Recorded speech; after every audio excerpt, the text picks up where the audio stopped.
सत्संगत जी, प्यार से कहना धन निरंकार जी। आज यहाँ इस रूप में जो ये सत्संग में हर एक ने संतों के वचनों को श्रवण किया, ये भाव मन के कि कैसे जीवन में ये निराकार दातार इसको ही हर समय जीवन में पहले एक एहसास बनाने के लिए ब्रह्म ज्ञान लेकर इसको पहचान कर फिर श्रद्धा, विश्वास, भक्ति भरा जीवन और मन को हर पल इसी के साथ स्थिर रखने के भाव, भक्तों के जीवन से ये जो शिक्षाएं मिली, ये कोई सिर्फ आज सत्संग के समय के ये टाइम तक की नहीं है, ये तो जीवन भर के लिए है कि कैसे अपने जीवन में ये सुधार ला सकें। कैसे आज अनेकों संतों ने समझाया और युगों से संत समझाते हैं कि भक्ति एक प्यार की बात है, ये भक्त और भगवान के रिश्ते की है। कैसे अपनी भक्ति को और मजबूत करें, एक भक्ति जो इस परमात्मा के दर्शन साक्षात हर समय करते हुए की हो। कैसे जीवन में फिर एक चेतनता का इस्तेमाल करते हुए हर समय अवेयर होके एक हर समय में लिविंग इन द मोमेंट, उस समय भी ये सोते जागते उठते बैठते हर समय की श्रेष्ठता तभी है जब एहसास में निराकार हो। ये जो मिडिल पाथ, ये मध्य मार्ग की भी बात, और कैसे अपने जीवन को बैलेंस रखना है, जहाँ ये ब्रह्म ज्ञान रूप तो आ गया और अपने जीवन में कर्मों को भी एक वो बैलेंसिंग फैक्टर साथ कि जब तक ये ज्ञान वाकई ही जीवन में नहीं ढलता तब तक वो भी ज्ञान, ब्रह्म ज्ञान किसी भी काम का नहीं और जीवन के हर पल में है, तो वाकई ही ये संगम बहुत ही सुनहरा। और साथ ही ये बैलेंस सिर्फ ज्ञान और कर्म की बात नहीं है, ये सेवा, सुमिरन, सत्संग, भक्ति, ये भी बैलेंस की अक्सर ये देखा जाता है कि हम एक मन से तो अगर इस परमात्मा, इस निराकार का सुमिरन कर रहे हैं, पर जीवन में फिर एक सत्संग जाने की रुचि नहीं है, मन में पूरे संसार के लिए सेवा भाव नहीं है, तो फिर ये बैलेंस नहीं है। ये भी अपने आप में ये जैसे तराजू तो चलो दो चीज़ों का बैलेंस कर सकता है, पर यहाँ ये तीन जगह पे सेवा, सिमरन, सत्संग का बैलेंस है।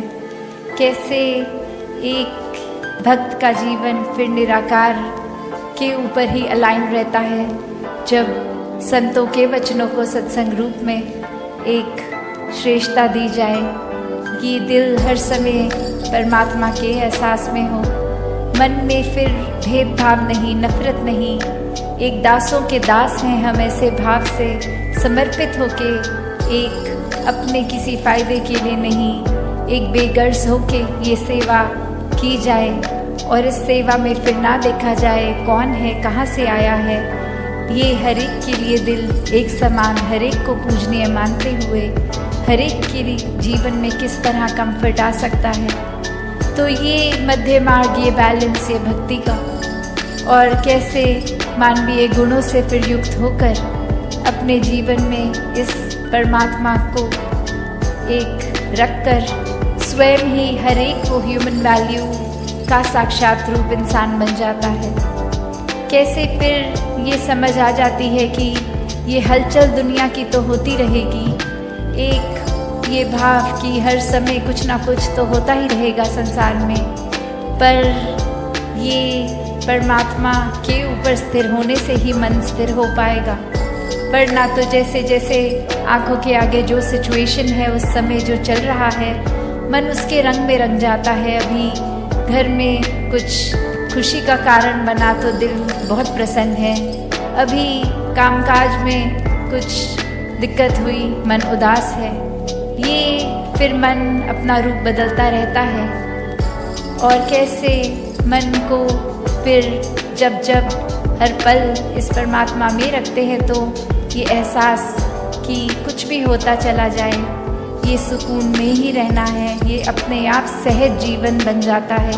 ये कोई फोर्स नहीं फिर करना पड़ता कि एक फीलिंग तो अनईजी हो रही है, उसको कैसे ईजी करें। एक ये सहजता, सुकून, आनंद की अवस्था स्वयं ही एक आ जाती है। एक अक्सर सत्संग में भी हम वो उदाहरण एक स्टोरी रूप में सुनते हैं, जहाँ एक इंसान, एक स्कूल में टीचर बच्चों को अलग अलग पेंटिंग्स बनाने को बोलते हैं जिसमें पीस, कामनेस डिपिक्ट हो, सुकून डिपिक्ट हो। और मेजॉरिटी बच्चे नेचर को इतना सुंदर बना देते हैं कि वो देखकर एक समझ आ जाता है कि थीम ये पीस है, कामनेस है, सुकून है। और वहीं एक पेंटिंग जो एक इतना तूफान का दृश्य उस बच्चे ने बनाया कि सब कुछ तहस तहस हो रहा है, पेड़ गिर रहे हैं, एक बादल गरज रहे हैं, लाइटनिंग है, एक हवा तेज चल रही है, मिट्टी उड़ रही है, और वहीं एक घोंसला किसी पेड़ पर जो एक सुरक्षित, बहुत ही सेफ अपने आप को वो मदर बर्ड अपने बच्चे को खाना दे रही है, एक बहुत सेफ उस घोंसले में, उस नेस्ट में रख रही है। तो यही फिर उस जब पेंटिंग पे नज़र गई और ये सोचा कि बाकी सब जगह तो पेड़, पहाड़, झरने एक बहुत ही अच्छा ऐसा है, और ये इतनी डिस्टर्बिंग विजुअल, इसको कैसे उस थीम में बच्चे ने सोचा। और वो बच्चा फिर यही बताता है कि जिस तरह इस परमात्मा ने हमारे जीवन में भी उथल पुथल, हर समय के अनुसार हर पल में कुछ अलग रंग, तो ऐसे ही जीवन में ज़रूर ये तूफान भी आएंगे। हर समय तो हमें अपने हिसाब से, अपने मुताबिक हर सिचुएशन एक उस तरह तो नहीं मिलेगी, पर हाँ ये सुकून उस समय भी, जिस तरह ये माँ को उस समय और कुछ नहीं पड़ी थी कि आंधी आ रही है कि नहीं, बस था कि ये मेरा घर, मेरा बच्चा, ये सुरक्षित कैसे मैं रखूं, ये हवा से कोई लेना देना नहीं। एक पहले ही घोंसला उस तरह बना लिया कि वो विंड फैक्टर अफेक्ट ही ना करे, और बस वो उतनी एक हबड़ा दबड़ी के माहौल में भी, एक डिस्कम्फर्ट के माहौल में भी एक कंफर्ट ही दर्शा रहा है। तो बात वही कि जिन्होंने इस परमात्मा पे उस तरह विश्वास रखा, पहले देखकर, पहले जीवन में एहसास करके, हर पल जब दर्शन करते हुए, फिर ये पता होता है कि ये सिचुएशंस तो एक हमारे मुताबिक अच्छी हों या बुरी हों, पर ये बहुत ही एक उचित, ये बेस्ट है, क्योंकि ये खुद ही परमात्मा जीवन इस तरह चला रहा है। कैसे एक अक्सर ख्याल भी आते जाते रहते हैं, तो यही समझाते हैं कि अगर कोई बहुत नेगेटिव ख्याल आया भी तो उसी समय इस परमात्मा का एहसास कर ले, तो वो उस तरह जैसे एक पानी में, अगर कीचड़ में अगर हम जाएं तो अगर उस पर कूदेंगे तो मिट्टी हमारे ऊपर आ जाएगी, पर थोड़ी देर अगर हम वो स्टैग्नेटेड उसको रखें, उसको हलचल ना करें उस पानी में, तो खुद ही वो सेडिमेंट्स उसके मिट्टी के नीचे सेटल हो जाएंगे और वो साफ़ पानी ही ऊपर होगा। और वो किसी किसी कंडीशन में तो इतना साफ़ हो जाता है कि वो पानी फिर पीने लायक तक बन जाता है। और अगर हम उसको सेटल ही ना होने दें, उसमें लगातार अपने हाथ पांव मारते रहेंगे, तो फिर तो वो पानी पीने से रहे, क्योंकि इतनी मिट्टी ही आएगी मुंह में।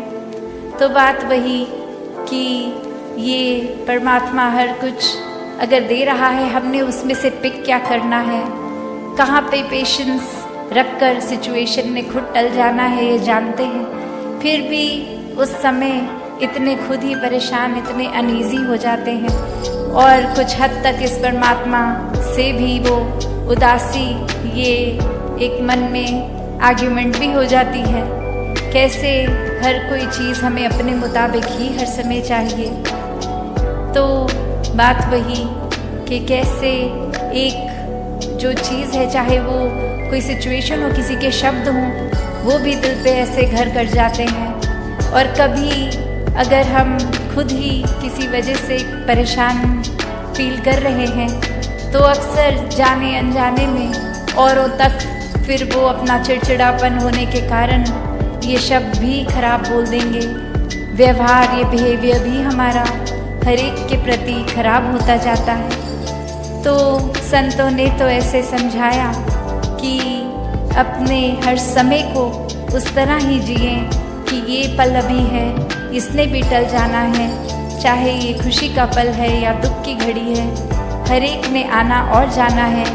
कोई भी नेगेटिव सिचुएशन हो, पल हो, उसमें अगर हम अपना मन टिका लेंगे तो फिर आजकल जैसे इतना सुनने में भी साइकोलॉजी की फील्ड में आ रहा है कि ये डिप्रेशन और इतनी सारी चीज़ें, ये तो अब कोई उम्र की भी मोहताज नहीं रही।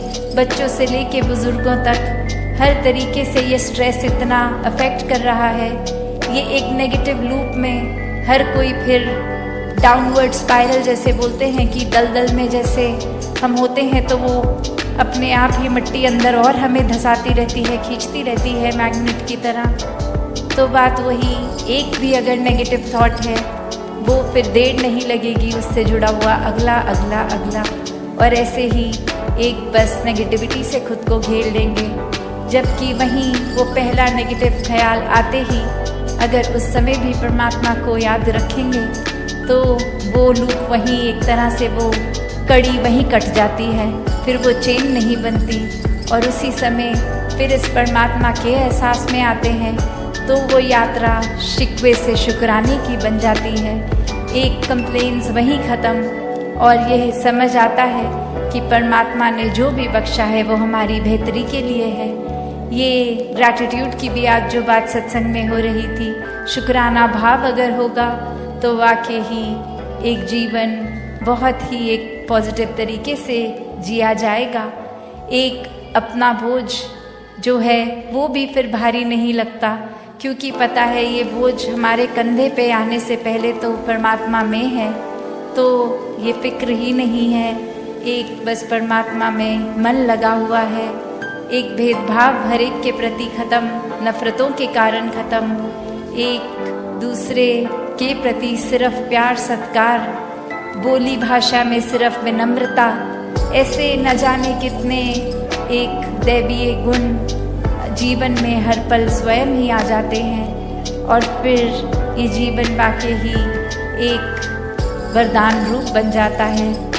तो हर किसी के हिस्से में ये भक्ति भरा जीवन जब आ जाता है तो वाकई ही ये मानुष शरीर, ये दिल, जैसे अक्सर कहते हैं कि मन मंदिर, तो वही बात मंदिर में भी अभी हम सत्संग कर रहे हैं। तो ये परमात्मा का वास कण कण में है। चाहे विशालता बन गए, चाहे अनेकों गुण जो जो भी हैं वो बनते जाएंगे तो जीवन भर वो स्वभाव में भी टिकेगा। तो ऐसा ही जीवन भक्तों का रहा है कि ऊपरी ऊपरी कोई सिखाई नहीं, ये तो रोम रोम अपना इस निराकार के हवाले है और इसी में इकमिक वाली अवस्था है। तो ऐसा ही भक्ति भरा जीवन हर कोई जीता जाए। सेवा सिमरन और सत्संग को प्राथमिकता देते हुए अपने जीवन के हर काम किए जाएं और उसमें भी फिर वो सेवा रूप ही होगा, चाहे वो किसी प्रकार का भी एक ठीक नियत से किया गया काम हो, कोई चतुर चालाकियां ना उसमें मिले। तो दातार हर एक पे कृपा करे कि हर एक के दिल और कोमल होते जाएं, हर एक के मन के भाव और शुद्ध होते जाएं, हर कोई निष्काम भाव से सेवा करता जाए। एक पूरे संसार के लिए ही एक हमारा एक कंपैशन भी मन में हो और उसी तरह फिर ये पूरे समाज के लिए, संसार के लिए अपनी कंट्रीब्यूशन वो पॉजिटिव हर कोई देता जाए कि कैसे अपने जीवन में हर पल ये चलते ही जाना है। ये एक स्टैटिक एक अपनी जगह थम के ये जीवन नहीं जिया जा सकता और कैसे ये स्थिर जीवन होते हुए भी ये जो मूवमेंट की बात कि ये चलते रहने की बात, वो बात यही कि इस निराकार, इस दातार को जीवन में बसाना होगा। इसको जानकर इसको मन में हर समय जो बसा देते हैं, उन्हीं का जीवन फिर एक उस पेड़ की तरह जिसकी जड़ें इतनी मजबूत की अपनी जगह पे तूफान आने पे भी स्थिर, और फिर भी वो एक नदी की तरह बहते रहना, चलते रहना इसी निराकार में। तो ऐसे जीवन को संत हमेशा जी कर दिखाते हैं कि कैसे कोई भी सिचुएशन हमें उस तरह से उनके काबू में नहीं आता। एक भक्त तो बस इस निराकार के ही रंग में होता है, और फिर चाहे कुछ भी आसपास चल रहा हो, ये एक बेपरवाह मन की तरह ये हमेशा निराकार में रमता हुआ हर सिचुएशन को आराम से भक्त निकाल लेता है। तो एक कहानी भी दासी ने एक बार पढ़ी, जहाँ एक जगह पर एक इंसान को पता लगता है कि यहाँ कोई बहुत ही एक वाइज इंसान एक आए हैं जो बहुत ही एक सूझवान है, और उनके पास जाकर वो कहते हैं कि आपको मुझे पता है बहुत और भी मिलने आ रहे हैं, मैं ज़्यादा समय नहीं लूँगा, बस एक ऐसी कोई शिक्षा जो आप जीवन में कोई मुझे 1-8 मिनट में देकर समय बचा लें, अपना भी और हमारा भी। तो ऐसी क्या वो एक अमूल्य बात होगी जो 1 मिनट के अंदर एक शिक्षा जीवन भर की बन जाए। तो वो इंसान कहता है कि बस मूव ऑन, चलते चलो।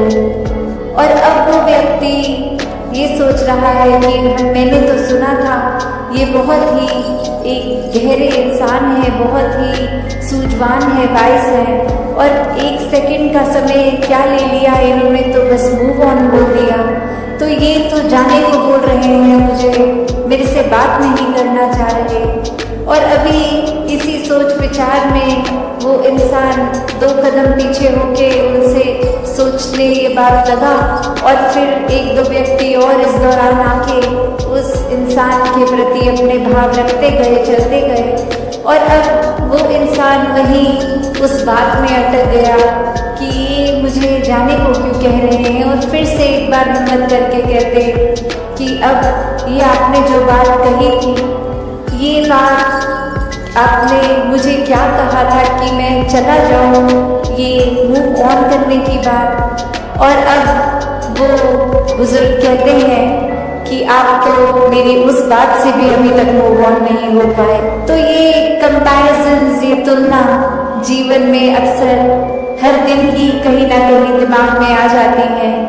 चाहे वो कंपैरिजन फिर एक अपने लाइफस्टाइल का हो कि हम किस तरह का जीवन जी रहे हैं, क्या क्या सुख साधन है हमारे पास, क्या वो सुख साधन हमारे पास जो है वो एक दूसरों से बेहतर हैं कि नहीं है, क्या ये सारी चीज़ें जो एक जीवन में कामकाज करते, पैसे एक संभालते हुए, खरीदते हुए चीज़ों को, एक घर बार, एक माया रूप इकट्ठा कर बैठे हैं, क्या ये इसकी प्रशंसा की जा रही है और द्वारा, या फिर क्या कोई एक चीज़ दूसरे से बेहतर है? तब तक तो ये सुखदाई महसूस हो रहा है मन को।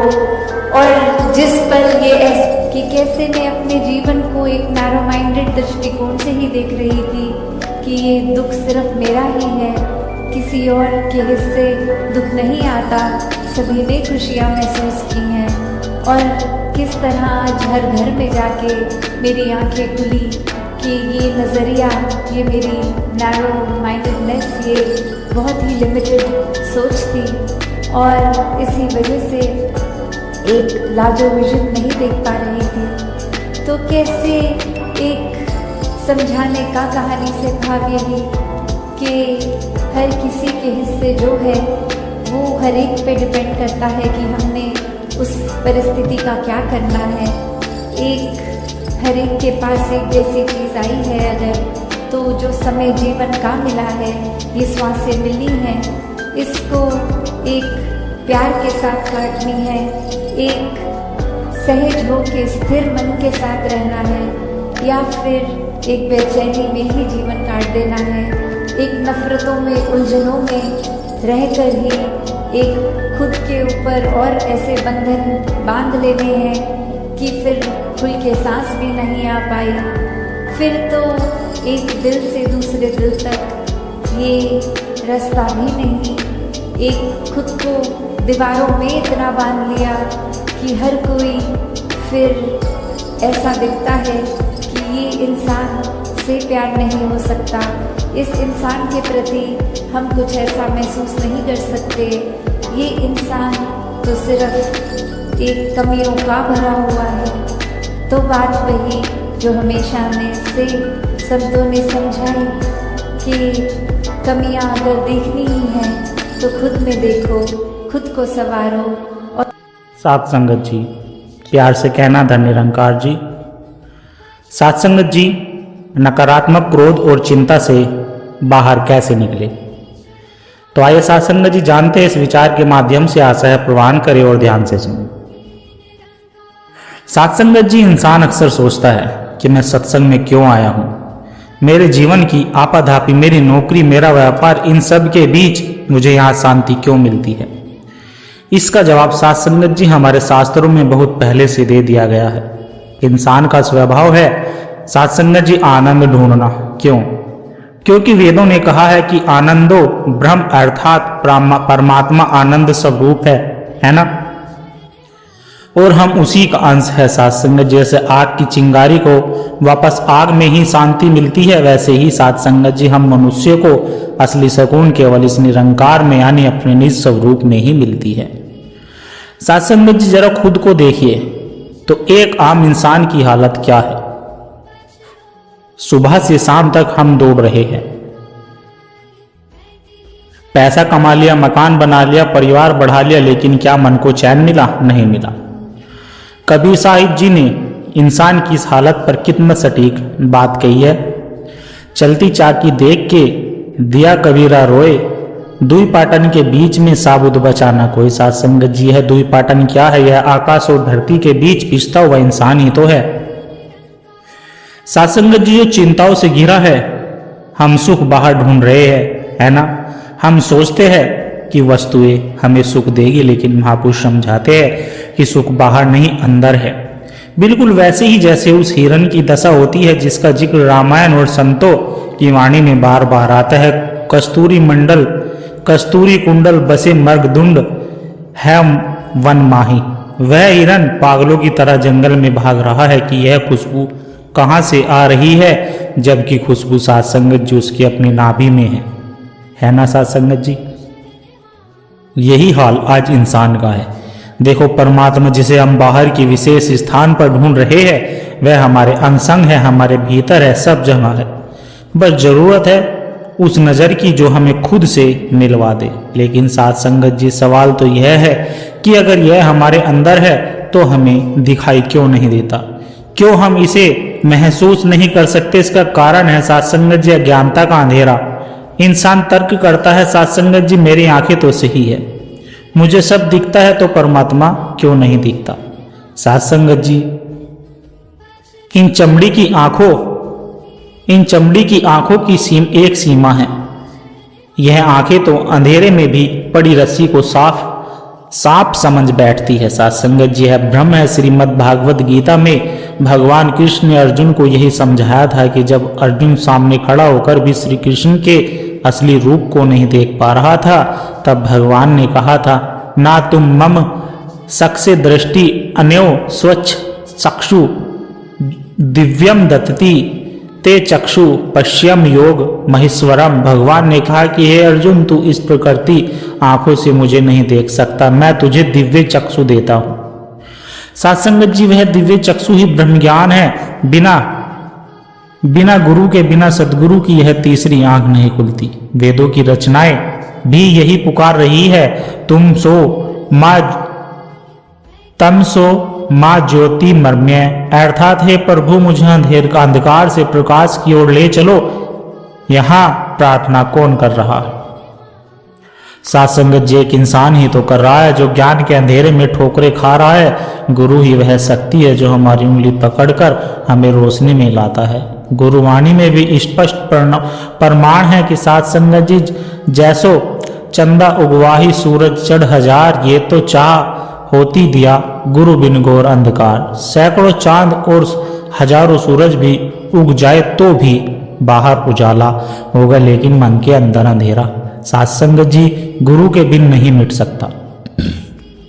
इसलिए हमें यह अंधकार छोड़ना होगा कि मैं अपनी बुद्धि से परमात्मा को पा लूंगा।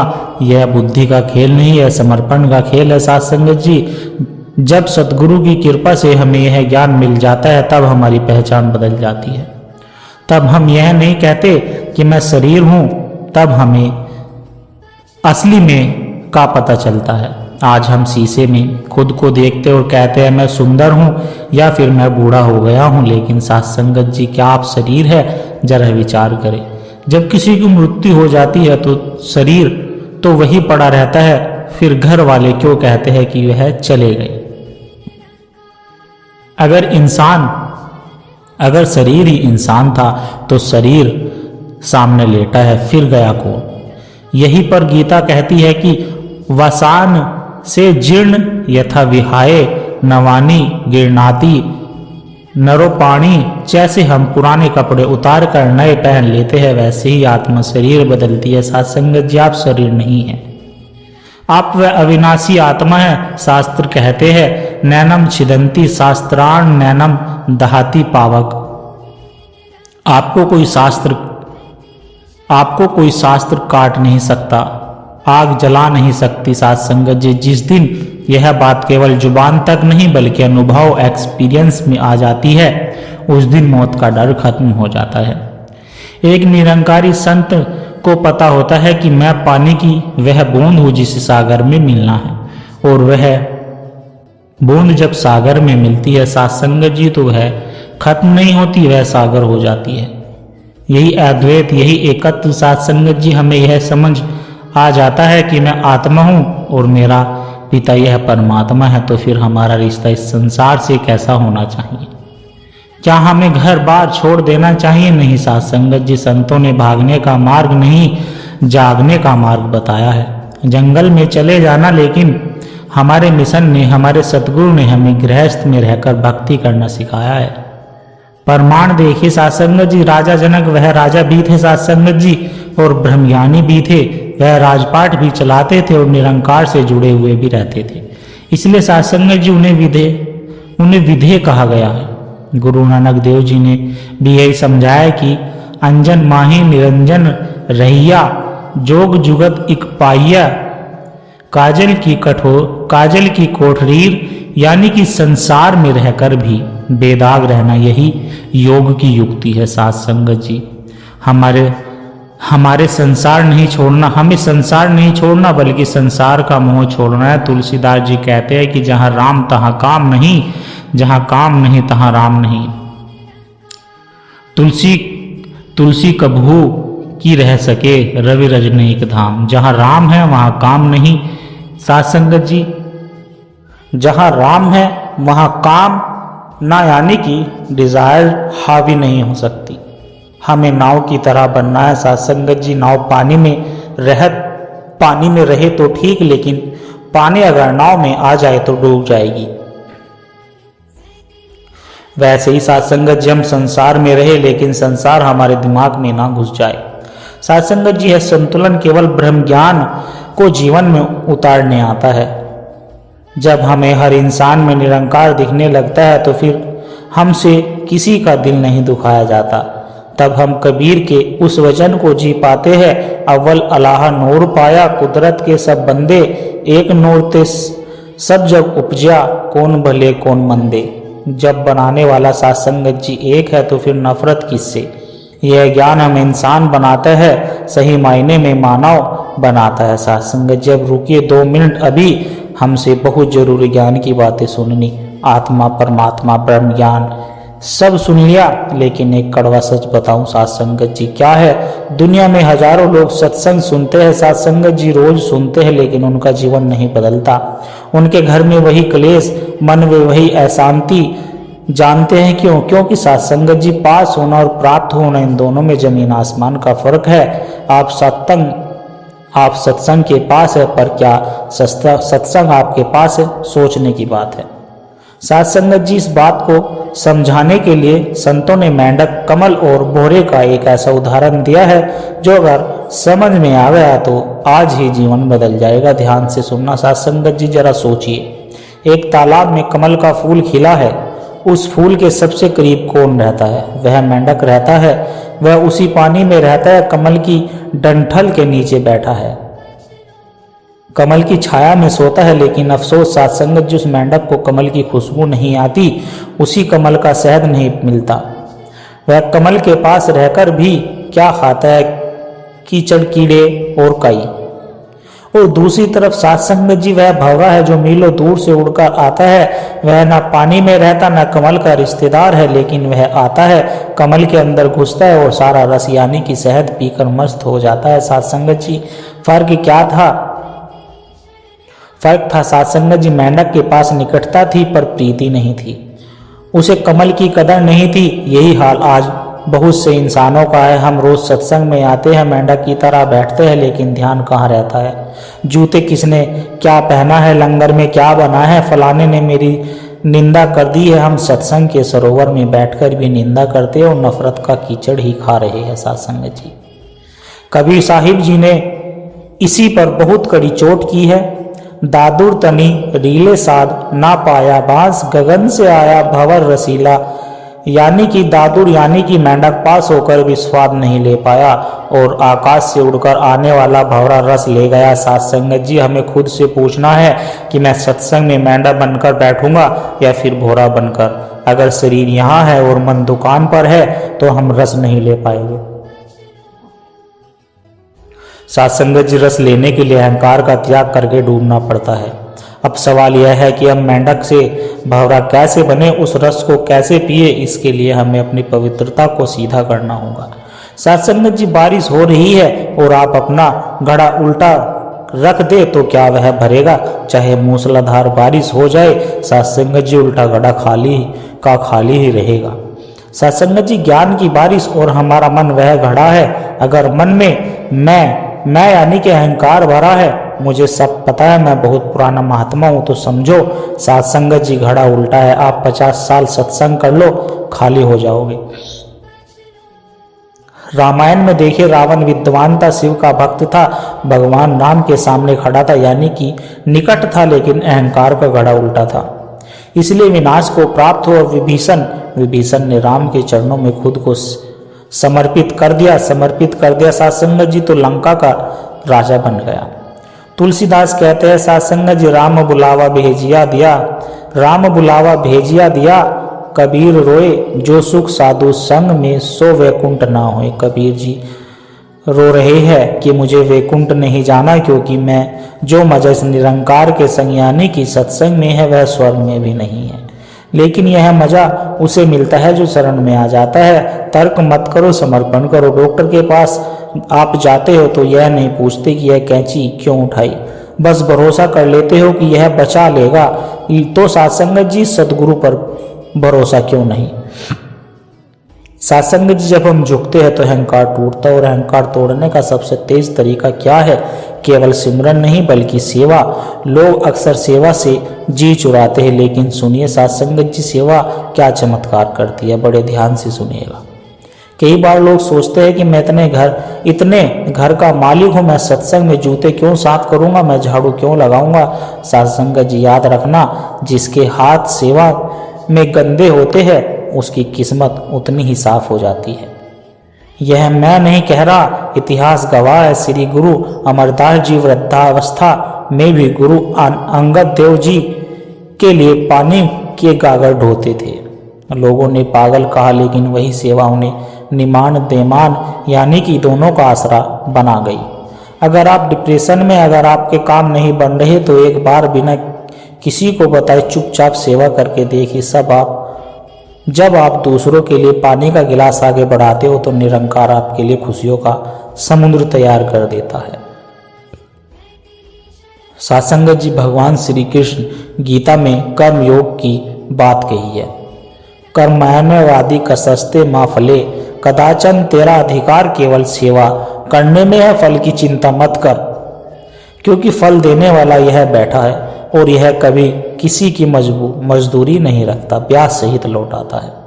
सात्संगत जी, अंत में मैं एक कड़वा सवाल पूछना चाहता हूँ। अगर अक्सर हम कहते हैं कि अभी तो उम्र पड़ी है, बुढ़ापे में भक्ति कर लेगी, किसने देखा है सात्संगत जी बुढ़ापा? श्वास का क्या भरोसा, श्वास आधी रात घटती जाए, पल पल छिन छिन उम्र विहाय। यह बैंक बैलेंस यानी कि श्वासों का बैलेंस हर पल घट रहा है। सिकंदर जब गया तो उसने अपने हाथ कफन से बाहर लटकवाए दिए थे, यह बताने के लिए कि मैं दुनिया जीतकर भी खाली हाथ जा रहा हूँ। लेकिन एक ब्रह्मज्ञानी साथ संगत, एक गुरुमुख जब जाता है तो खाली हाथ नहीं जाता, वह ब्रह्मज्ञान की कमाई साथ लेकर जाता है। साथ संगत जी, यह ज्ञान, यह सत्संग, यह मेंढक और भंवरे की बात, यह सिर्फ सुनने के लिए नहीं है, यह आज अभी इसी पर निर्णय लेने के लिए है कि आप भंवरा बनकर रस लेना चाहते हैं। अगर हाँ तो आज ही साथ संगत जी अपने अहंकार को सतगुरु के चरणों में छोड़ दीजिए, अपनी चतुराई को छोड़ दीजिए, भोले भाव से मिलिए, हरि को भजो सो हरि का होए। आइए साथ संगत जी हम अरदास करें कि हे सच्चे पातशाह, हमें मेंढक वाली वृत्ति से बचाना, हम तेरे चरणों के पास भी रहे और इस सत्संग का रस भी पीते रहे, हमारे कानों में निंदा ना जाए, हमारी जुबान पर तेरा शुक्र हो। साथ संगत जी, अगर इस वचन ने आपके दिल पर दस्तक दी हो तो इसे जीवन की नई शुरुआत समझना। साथ संगत जी, प्रेम से सत्कार से बोलना। धन्य निरंकार जी।